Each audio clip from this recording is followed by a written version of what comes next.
हैदराबाद से हमारे नुमाइंदा अब्दुल्ला की रिपोर्ट के मुताबिक सिंध के बड़े शहर हैदराबाद में भी पीटीआई का पावर शो। लोग सड़कों पर निकल आए, जगह जगह स्क्रीनें लगाई गई। हैदराबाद में हर जगह कप्तान के खिलाड़ियों ने सड़कें जाम कर दी। अवाम का कहना है कि हम अपने कप्तान के साथ जोश व खरोश से खड़े रहेंगे।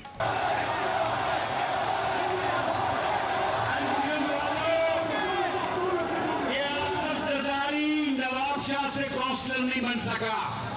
सुनो सुनो, एक मिनट सुनो। मैं तारीख बताना चाहता हूं, ये वही डाकू आसफ जरदारी है जो नवाब शाह से काउंसलर नहीं बन सका, जो अपने बाप हाकिम जरदारी की सीट पर एमएलए नहीं बन सका। ये बेनजीर का एक जेली दस्तावेजात लाकर इसने इस मुल्क पर कब्जा किया है। इस डाकू ने कब्जा किया है। और लोगों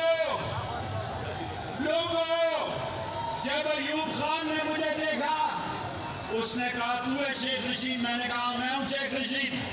उसने कहा फौज सियासत में तो नहीं है, तू क्यों? यहया खान ने मुझे गोरों समेत 1 साल की सजा दी। आज मैं पाक फौज से बात करना चाहता हूं।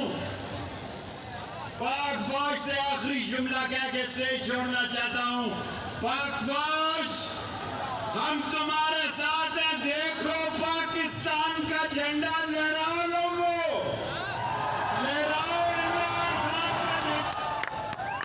का लगाओ, नगमा लगाओ आखिरी मिनट का, ताकि देखा जाए कराची पाकिस्तान का झंडा इमरान खान के साथ उठाए हुए है। और इमरान खान को वापस लाना होगा। अगर इमरान खान को